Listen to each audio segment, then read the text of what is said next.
పాకిస్తాన్ ఆఫ్ఘనిస్తాన్కు సంబంధించిన యుద్ధం. సో దీనికి సంబంధించిన షాకింగ్ వార్తలు అనేవి బయటకు వస్తున్నాయి. అంటే ఇప్పుడు పాకిస్తాన్ చేస్తున్న ఈ అంతిమ యుద్ధం భారత్ పైన ఆఫ్ఘనిస్తాన్ పైన అనేదే మీకు ప్రశ్న.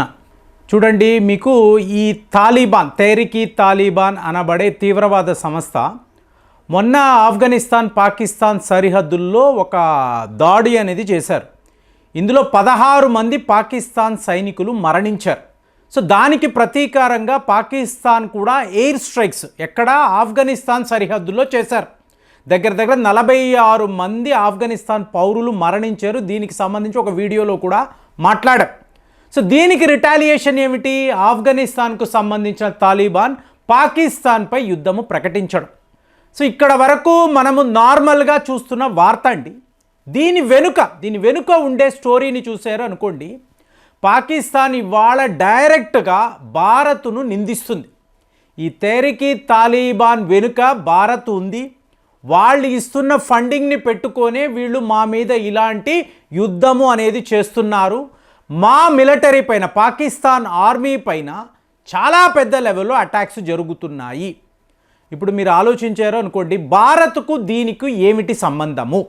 మనము ఎందుకు ఈ టీటీపీ అనబడే తీవ్రవాద సంస్థకు సపోర్ట్గా నిలబడతాము? ఎందుకు ఆయుధాలు ఇస్తాము? ఎందుకు డబ్బు అనేది ఇస్తాం? సో ఇదంతా మీరు చూసారనుకోండి, వాకాన్ కారిడార్ అని చెప్తారు. అంటే ఆఫ్ఘనిస్తాన్ యొక్క చికెన్స్ నెక్. ఈ ప్రాంతము ఒకవైపు చైనాకు important, at the same time మనకు కూడా ఇది ఒక క్రిటికల్ పాయింట్. కాబట్టి ఈ ప్రాంతాన్ని ఎట్టి పరిస్థితుల్లో పాకిస్తాన్ చేతికి వెళ్ళనివ్వకుండా ఆపాలి. ఇదే చైనా ప్రయత్నం. At the same time India కూడా ఈ ప్రాంతము కోసమే ఎన్నో రకాల ప్రణాళికలు అనండి, వ్యూహము అనండి, స్ట్రాటజీస్ని మనం రచిస్తున్నాం. ఫ్రెండ్స్, ఇక్కడ ఒక షాకింగ్ వార్త ఏమిటి అంటే, పాకిస్తాన్ వాళ్ళు ఈ తాలిబాన్ అనబడే యువకులు, అంటే ఇప్పుడు మీకు డూరాండ్ లైన్ అని చెప్పి మాట్లాడుతున్నాం చూసారా, ఇది బ్రిటిష్ వాడు డివైడ్ చేసిన ఒక ఇమాజినరీ లైన్ అండి, హైపోథెటికల్ లైన్ అని చెప్తారు. నిజంగా మీకు డూరాండ్ లైన్ అంటే ఏంటో ఎవరికీ తెలియదు. కానీ ఇక్కడ ఉండే ఆశ్చర్యకరమైన విషయం ఏంటంటే, ఆఫ్ఘనిస్తాన్కు అటువైపు ఉన్నవాళ్ళు పష్తూన్ యువకులే, పాకిస్తాన్ కంట్రోల్డ్ డూరాండ్ లైన్ చెప్పబడే ఇటువైపు కూడా మీకు పష్తూన్ యువకులే ఉంటారు. కాబట్టి ఇదంతా కూడా మాదే అని చెప్పి వాళ్ళు చెప్తారు. ఈ పష్తూన్ యువకులనే మనము తాలిబాన్ అని చెప్తున్నాం. చూడండి, 1996లో మీకు ఈ ఆఫ్ఘనిస్తాన్లో నివసించే పష్తూన్ యువకులు వేల సంఖ్యలో పాకిస్తాన్లోకి వెళ్ళారు. పాకిస్తాన్ ఆర్మీ ఏం చేసింది? వీళ్ళకి రెడ్ కార్పెట్ వేశారు.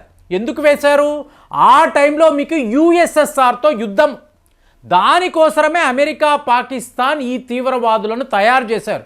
ఇవాళ ఇంతంత మంది పాకిస్తాన్లోకి వస్తున్నారు అంటే ఆనందం. ఎందుకు? భారత్ను టార్గెట్ చెయ్యవచ్చు. వీళ్ళందరినీ తీవ్రవాదులుగా ఆల్రెడీ మనం మార్చేసాము.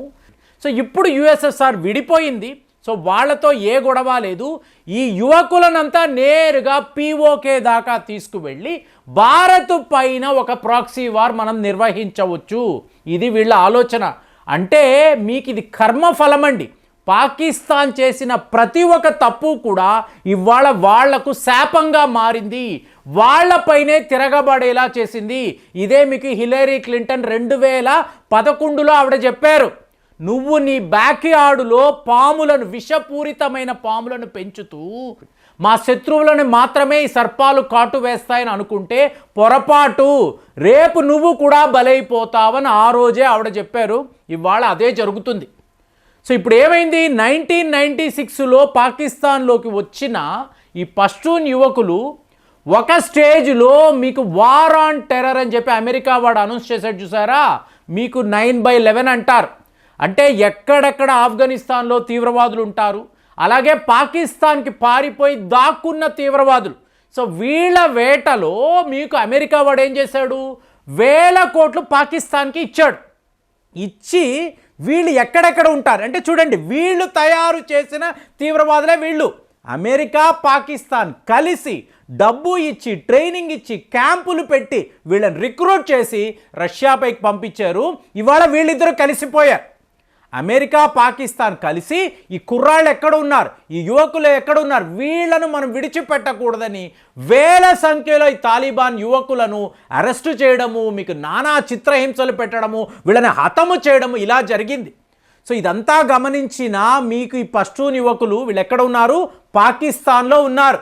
సో ఇదంతా కూడా పాకిస్తాన్ చేస్తున్న కుట్ర, వీళ్ళని మనం విడిచిపెట్టకూడదు, ఈ పగా ప్రతీకారాన్ని మనం తీర్చుకోవాలి అని వాళ్ళు ఆ రోజు డిసైడ్ అయ్యారు.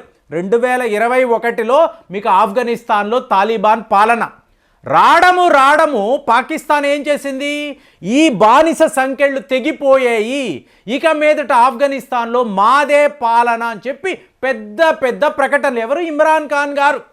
సో ఇమీడియట్గా వాళ్ళ ఐఎస్ఐ ఏజెంట్ వెళ్ళి వాళ్ళని కలవడము, మీరు మేము ఒకటే, మనము కలిసి ఉండాలి.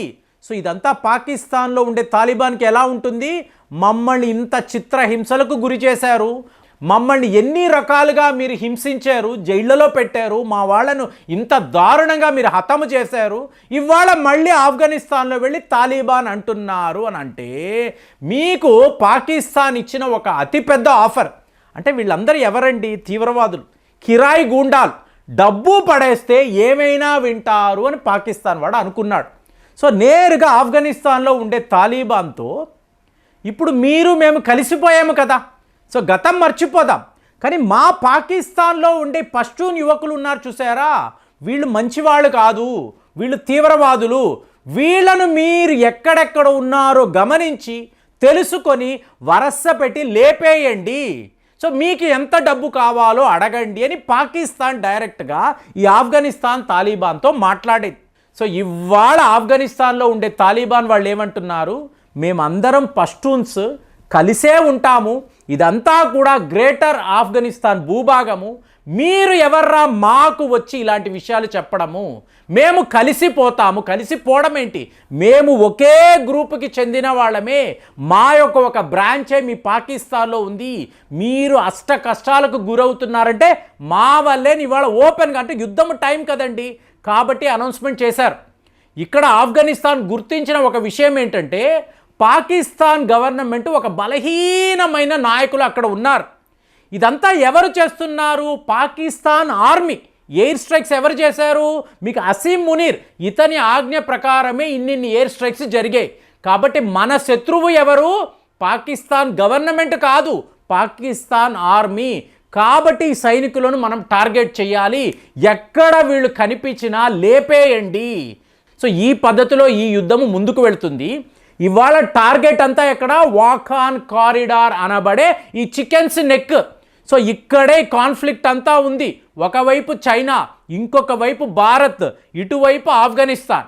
సో ఇప్పుడు పాకిస్తాన్ సైనికులు ఏం చేస్తున్నారు, ఈ వాఖాన్ బార్డర్ మీద టార్గెట్ చేస్తున్నారు, అక్కడ భీకరమైన ఎయిర్ స్ట్రైక్స్ చేస్తున్నారు. సో ఆఫ్ఘనిస్తాన్ అల్టిమం ఏమిచ్చింది, నువ్వు ఈ వాఖాన్ బార్డర్ జోలికి వచ్చావు అంటే పాకిస్తాన్ అంతు చూస్తాము, పాకిస్తాన్ అనబడే దేశాన్నే లేకుండా చేస్తామని ఆఫ్ఘనిస్తాన్ తాలిబాన్ వాళ్ళు అంటున్నారు. ఎందుకు అంటున్నారు అంటే ఇప్పుడిప్పుడే వాఖాన్ కారిడార్లో హైవేలు, రోడ్లు ఇవన్నీ నిర్మిస్తున్నారు. చైనా నుంచి డైరెక్ట్గా వాఖాన్ కారిడార్ ద్వారా మీరు ఆఫ్ఘనిస్తాన్లోకి వెళ్ళిపోవచ్చు. అంటే చైనాకు పాకిస్తాన్తో పనే లేదు, ఈ రోడ్డు రెడీ అయిపోతే. మరి ఇండియా రోల్ ఏంటండి అంటే ఇదంతా పీఓకేలో ఉంటుందండి. పాకిస్తాన్ ఆక్రమిత కాశ్మీర్ దగ్గర ఉండే ప్రాంతము ఇది. కాబట్టి ఆఫ్ఘనిస్తాన్ మంచి రోడ్లు వేస్తే ఆఫ్ఘనిస్తాన్, చైనా, భారత్ వీళ్ళు కలిసిపోతే అద్భుతంగా మీరు వ్యాపారం చేసుకోవచ్చు. సెంట్రల్ ఏషియాకంతా కూడా ఇదే దారి. ఈ ప్లాన్లోనే వీళ్ళు ఉన్నట్టుగా పాకిస్తాన్ వాళ్ళు గుర్తించి ఈ వాఖాన్ కారిడార్ పైన చాలా పెద్ద దాడులు చేస్తున్నారు. దీనిని ఎవరు ఒప్పుకోవడం లేదు, చైనా ఒప్పుకోవడం లేదు, భారత్ అయితే ఎప్పటి నుంచో వ్యతిరేకము. ఇవాళ ఆఫ్ఘనిస్తాన్ వాళ్ళు ఏమంటున్నారంటే వాఖాన్ కారిడార్ జోలికి రాకు, పాకిస్తాన్ని మేము విడిచిపెట్టము అంటున్నారు. చూడండి ఎంత డీప్గా ఈ స్టోరీ ఉందో. కానీ ఒక నిజము ఏంటి, ఆఫ్ఘనిస్తాన్లో ఉండే తాలిబాన్, పాకిస్తాన్లో ఉండే తాలిబాన్ ఒకే గ్రూపు. వీళ్ళు పష్తూన్ యువకులు, వీళ్ళు పాకిస్తాన్ని విడిచిపెట్టరు. ఈ యుద్ధం అయితే 2025లో కొనసాగుతూనే ఉంటుంది. ఎలాంటి ఒక వార్త ఇది, కామెంట్స్లో రాయండి. మళ్ళీ వచ్చే వీడియోలో కలుద్దాం. జై హింద్.